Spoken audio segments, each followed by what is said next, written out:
Salut à tous, alors c'est Frédéric Delavier. Alors ce soir, je voulais faire une petite vidéo, car je suis assez heureux de voir que les scientifiques, les généticiens confirment toutes les théories, qui n'étaient pas vraiment des théories, parce qu'il suffit d'observer le monde pour comprendre que c'est la logique même, donc toutes les réalités que j'avais dévoilées sur nos ancêtres, sur nos ancêtres néandertaliens, et sur nous-mêmes et sur les liens que nous avions de par ces ancêtres, les liens avec les néandertaliens, et aussi tout ce que nous avions hérité des néandertaliens. Alors j'avais expliqué que l'Européen, dans plusieurs vidéos que vous avez dû suivre, bien avant que ces recherches apparaissent, que les Européens avaient, des problèmes d'angoisse et des problèmes de dépression,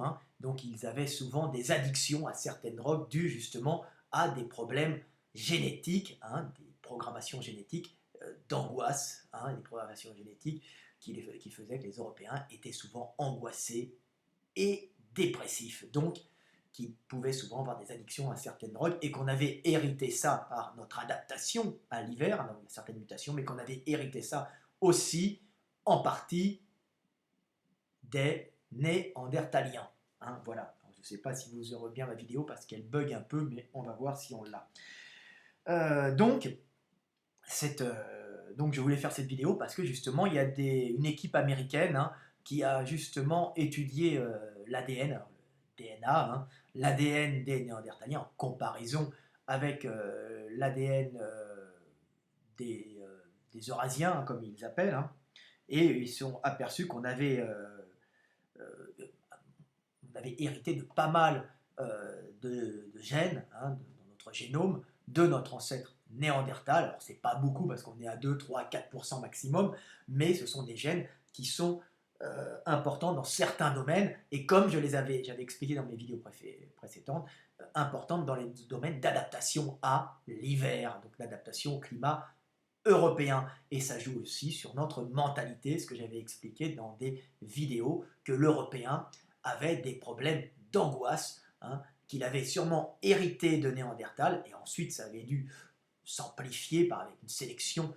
des individus ayant certaines mutations qui faisaient qu'ils étaient plus angoissés que les autres, et d'autres qui avaient dû hériter, les métis, avaient dû hériter de Néandertal ces angoisses, ces pathologies propres à l'Européen, pathologies qui en fin de compte se sont conservées. Alors on se dira, mais pourquoi ces pathologies se sont conservées? C'est un peu stupide, pourquoi une pathologie se conserve? Il faut savoir que dans la nature, toute chose qui se conserve a son utilité. Donc pourquoi les Européens sont-ils angoissés? Pourquoi les Européens sont-ils addicts, comme ils se sont aperçus là dans les gènes? C'est qu'on avait des gènes d'addiction, les gènes qu'on retrouve. Alors il n'y a pas de gènes d'addiction à la nicotine, il y a des gènes qu'on retrouve chez les gens qui ont une addiction à la nicotine. Donc ces gènes se retrouvent chez les néandertaliens. Vous n'avez pas un gène de l'addiction nicotine.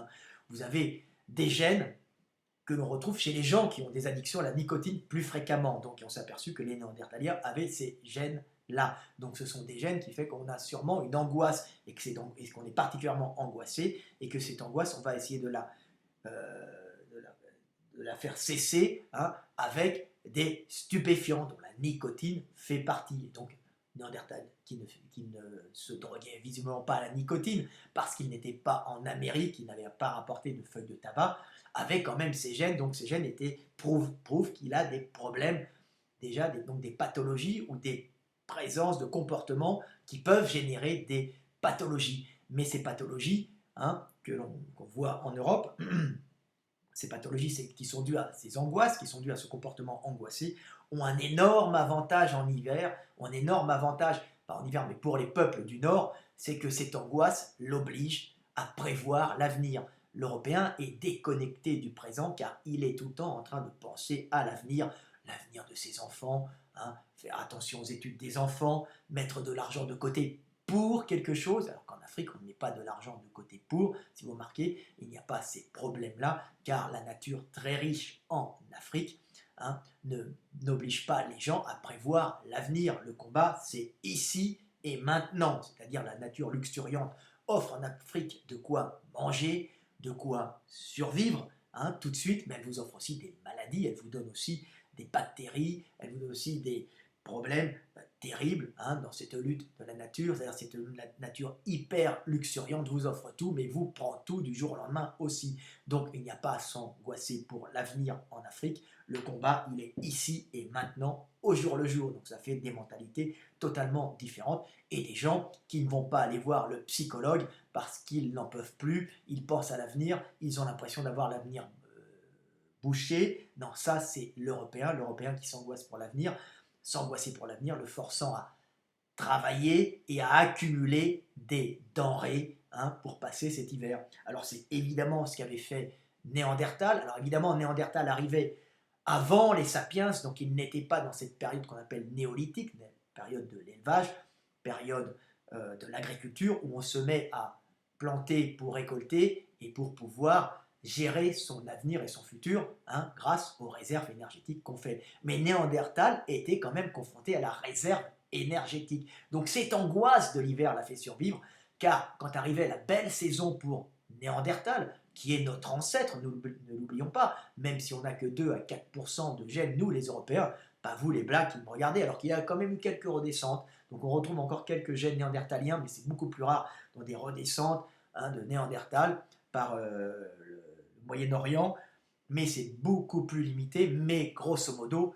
les Africains n'ont pas beaucoup, pratiquement pas de gènes néandertaliens, ce sont essentiellement les Européens. Hein. Alors Néandertal, lui, devait faire des réserves, donc il était obligatoirement angoissé, d'où ces gènes d'addiction à la nicotine, qui est quelque chose qui vous calme, hein, qui vous désangoisse. Hein. On voit les gens qui fument à la sortie du boulot, ils descendent, c'est chez nous, maintenant il y a une loi, on ne peut plus fumer dans les bureaux, donc on voit les types qui descendent, toutes les pétasses, elles sont là, elles fument, parce qu'elles ont une certaine angoisse de l'avenir, angoisse du travail, qu'est-ce que je vais faire plus tard, donc il y a cette angoisse permanente qui fait qu'on fume. On ne fume pas, hein, pour juste avoir une prestance, on fume aussi pour calmer des angoisses, et l'Européen a cette angoisse héritée de Néandertal, cette angoisse de l'hiver. Alors Néandertal, lui, il ne devait pas faire de réserve comme au néolithique, hein, de réserve de blé, puisqu'il n'avait pas l'agriculture, de réserve de plantes, puisqu'il n'avait pas encore la poterie pour accumuler tout, hein.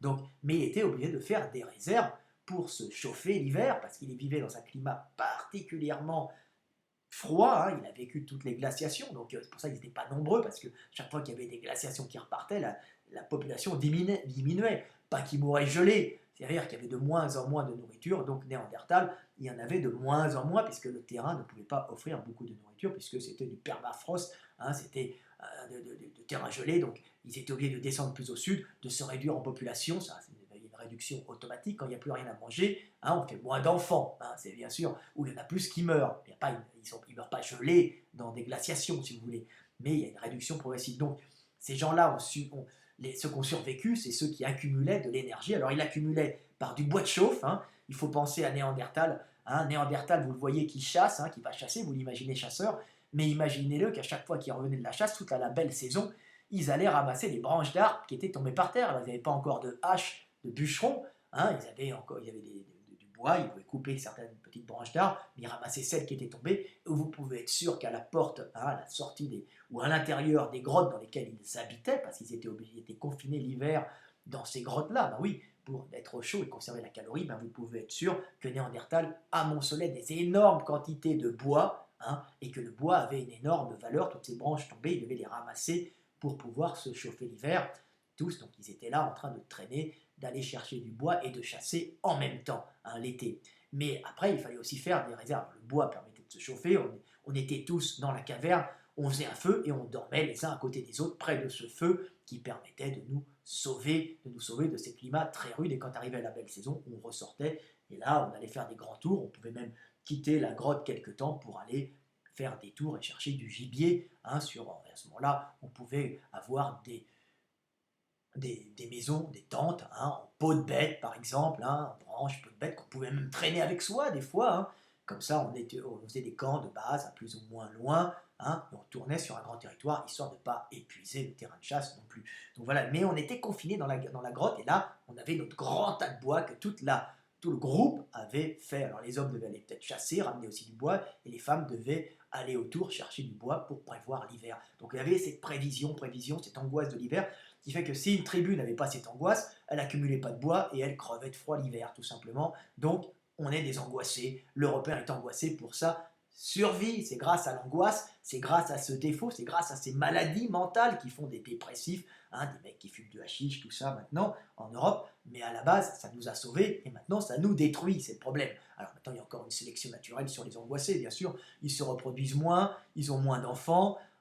Oui, c'est la vie et c'est la sélection naturelle, c'est l'évolution toujours en marche, hein. Alors il faut penser que nos amis néandertaliens, nos ancêtres, hein, grand-papa pour les Européens, pas vous les Africains noirs qui me regardez, hein, les Antillais peuvent avoir des néandertaliens puisqu'ils sont souvent métissés, hein, mais les Africains pure souche qui me regardent, je ne parle pas des Maghrébins, hein, je parle de ceux du subsaharien, en général n'ont pas de néandertaliens, mais il faut savoir que les néandertaliens faisaient aussi des réserves énergétiques sur eux, puisqu'ils n'avaient pas, encore d'agriculture, pas encore d'élevage, donc ils faisaient comme nos amis, comme les grizzlies, hein, comme les ours, ben, ils faisaient des réserves de gras à la bonne saison, hein, ils devaient manger énormément, chasser, bouffer du gras animal, bouffer des baies, bouffer du miel, bouffer tout ce qui se trouvait pour bien graisser, bien s'engraisser. Et c'est pour ça qu'on peut voir même chez les Homo sapiens, qui sont arrivés du sud et qui se sont métissés un peu. Alors c'est les métis qui ont survécu le mieux, hein,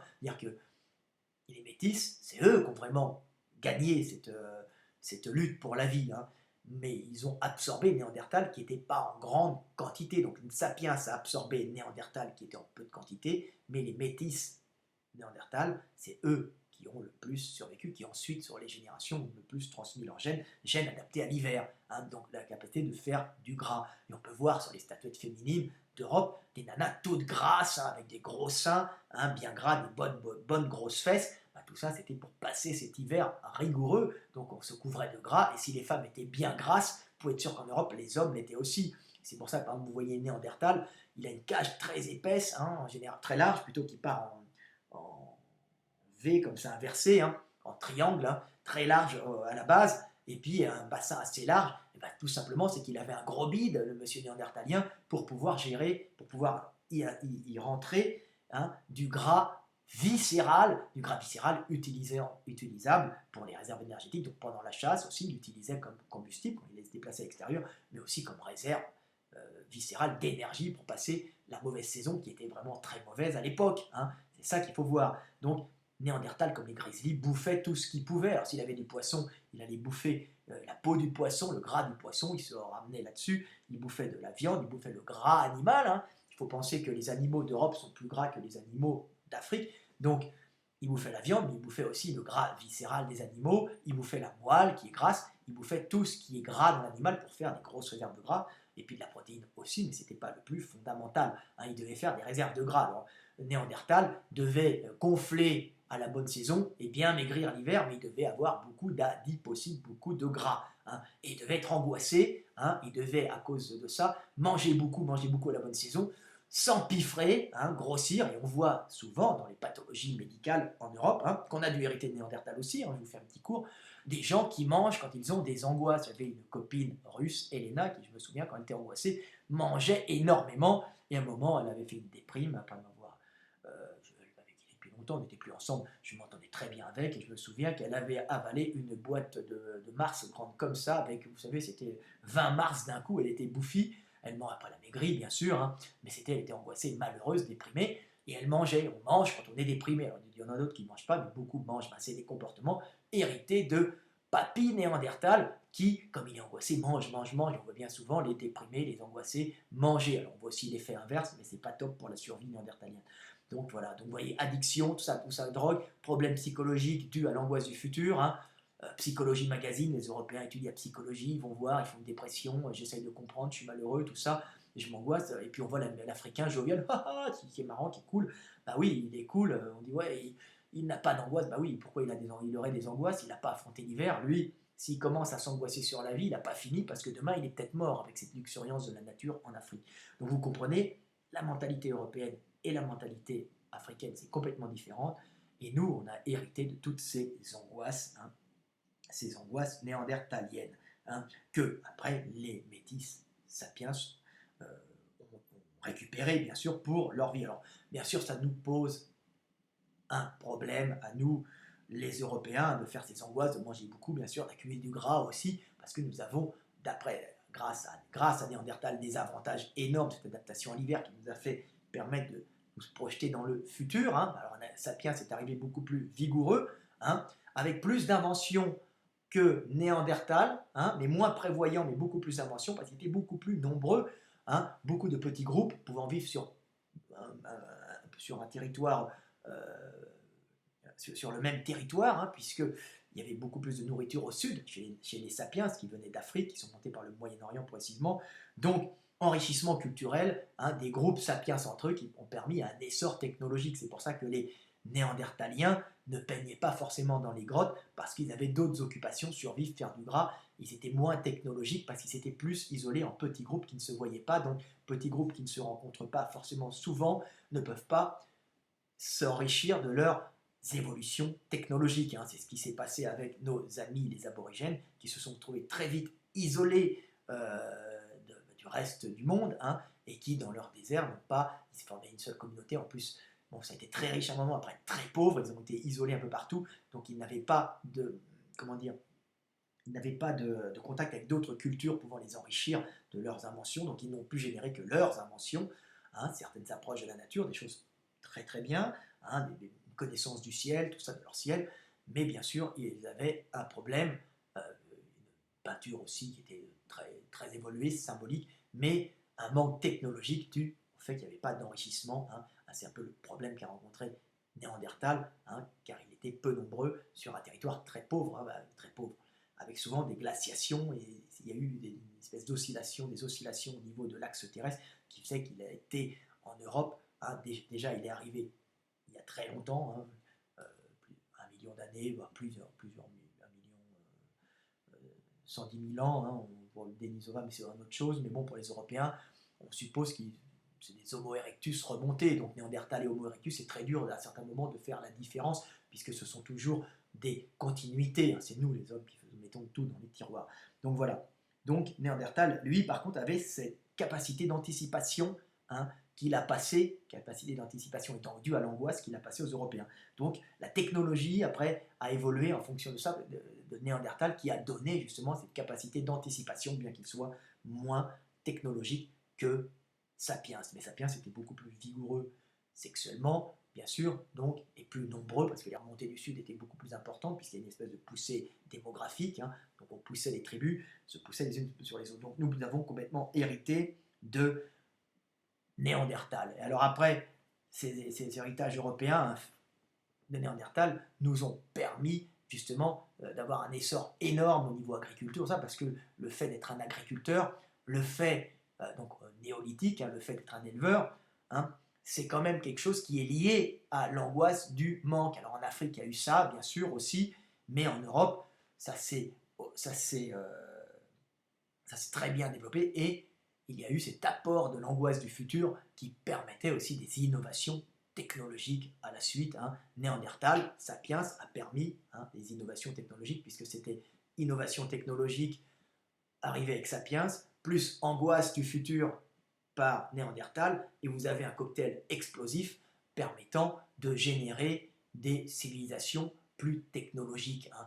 Donc, hop, il y avait une évolution, agriculture, évolution. Alors évidemment, c'est pas l'Égypte, hein, l'Égypte, c'est aussi dû au manque, à l'alternance, hein, des cycles, mais vous voyez que Néandertal, c'est adaptation à l'hiver, adaptation à la mort de la nature, et l'Europe aussi, et c'est l'angoisse qui nous permet de survivre à cette mort de la nature, car cette angoisse nous permet d'être prévoyants, nous, les Européens, donc d'anticiper toujours, hein, nous les Eurasiens, les habitants du Nord, on ne va pas faire de racisme, hein, c'est pas du racisme, c'est simplement une adaptation au climat. C'est pour ça que beaucoup d'Africains, mais pas tous bien sûr, ont souvent des problèmes de projection dans le futur. C'est des gens qui comprennent l'instant, c'est des gens qui sont reliés aux ancêtres, qui ont un grand culte des ancêtres, et le culte des ancêtres qui en vérité simplement une interaction entre Dieu et les hommes vivants, c'est-à-dire qu'on passe pour parler à Dieu par l'intermédiaire des ancêtres, ce qui est normal puisqu'on vit en Afrique dans un monde en général luxuriant avec beaucoup de vie autour de soi,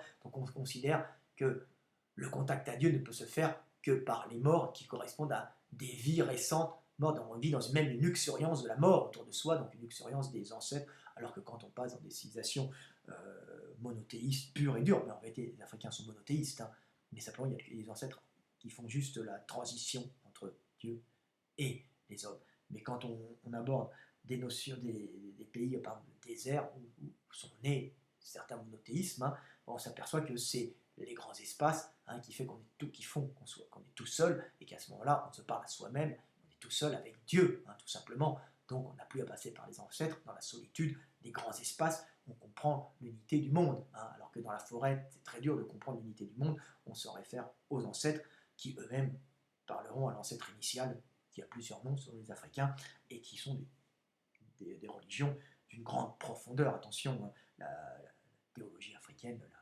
la religion africaine n'est pas du tout ce qu'on vous a souvent appris, c'est pas du tout uniquement les ancêtres, il y a toujours un Dieu initial, créateur, et ça c'est très fort aussi, il faut le voir.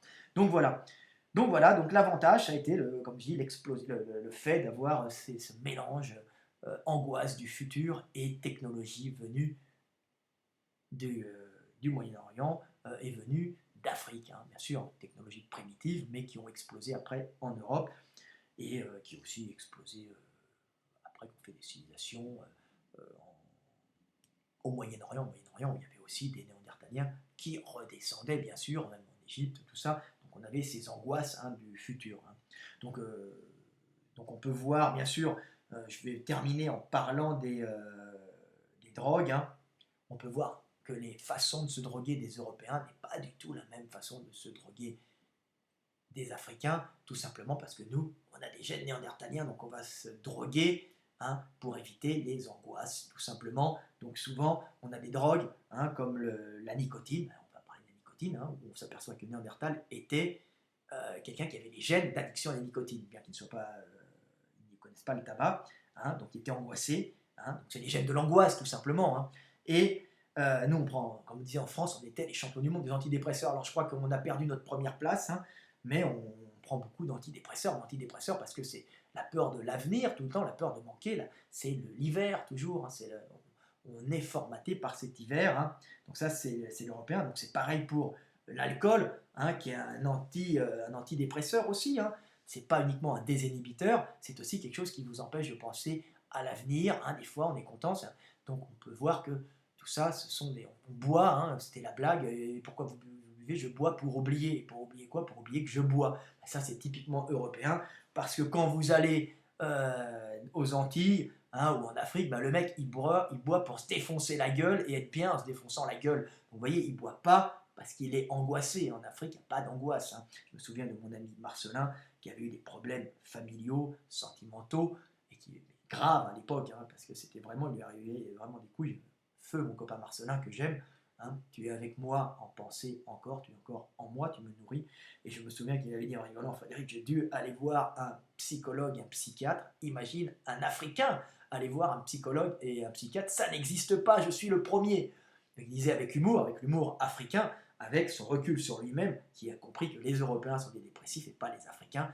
Il n'avait pas compris que c'était à cause de l'hiver, comme les Européens ne le savent pas, c'est moi qui vous l'explique. Donc voilà, je suis en relation avec je suis pas en relation, ma théorie, et qui n'est pas une théorie, mon explication du monde est confirmée par les recherches scientifiques qui s'aperçoivent que déjà Néandertal était anxieux. Donc voilà, donc on s'aperçoit, voilà, et puis pareil pour les jeunes Européens, les jeunes bobos français ou classe moyenne, fils d'enseignants, que j'ai vu à Amsterdam. J'allais à Amsterdam avec mon ami, on a fêté le jour de l'an là-bas.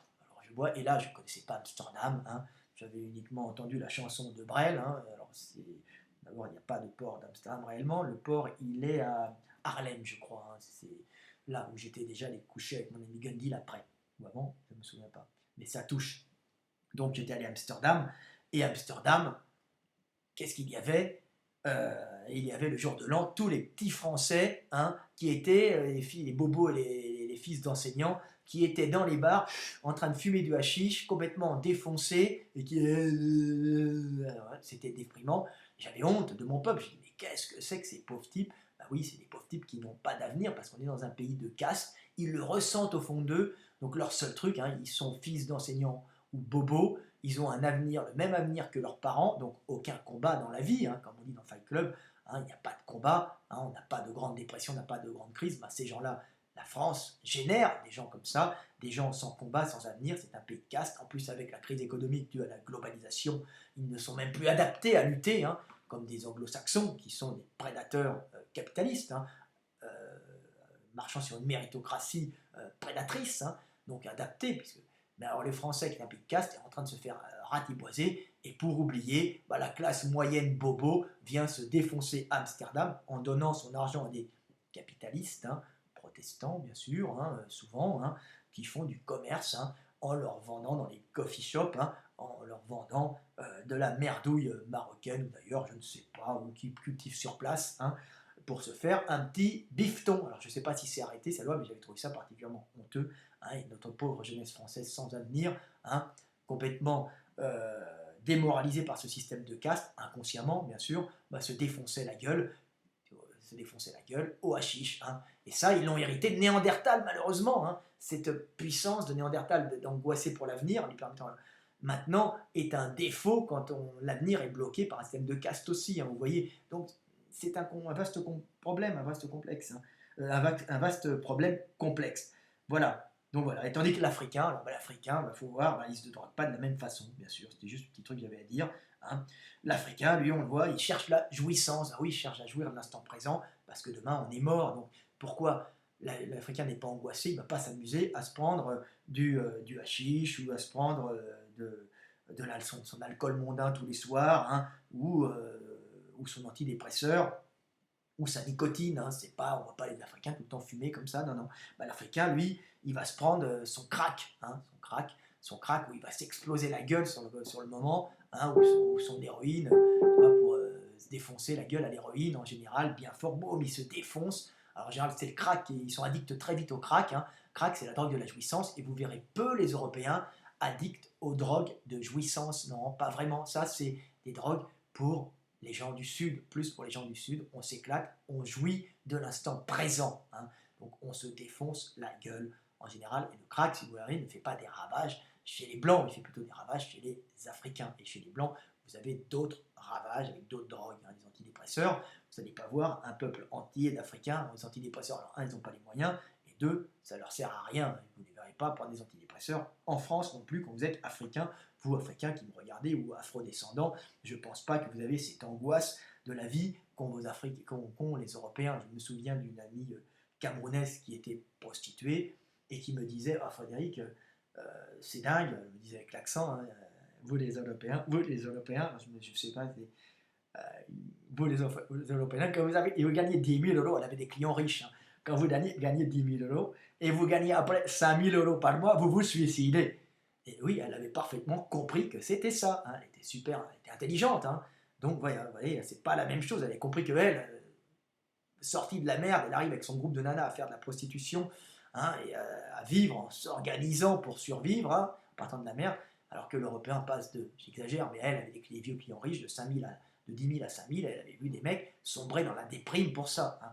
Donc, on voit deux mondes, hein, un monde influencé par les gènes néandertaliens, l'adaptation à l'hiver, et un monde habitué à la lutte au jour le jour, hein, mais ayant des problèmes à prévoir l'avenir, hein. Alors, je ne dis pas qu'ils ne prévoient pas, mais il n'y a pas cette angoisse de l'avenir, les forçant à l'innovation permanente. C'est pour ça que l'Europe, hein, ou l'Asie même, sont des innovateurs technologiques, parce que c'est cette angoisse de l'avenir, hein, héritée d'un néandertalien, plus les montées technologiques venues du Sud à l'époque, hein, à cause des peuples qui pouvaient transmettre des informations. Les Néandertal étaient bien trop isolés pour pouvoir générer beaucoup d'inventions.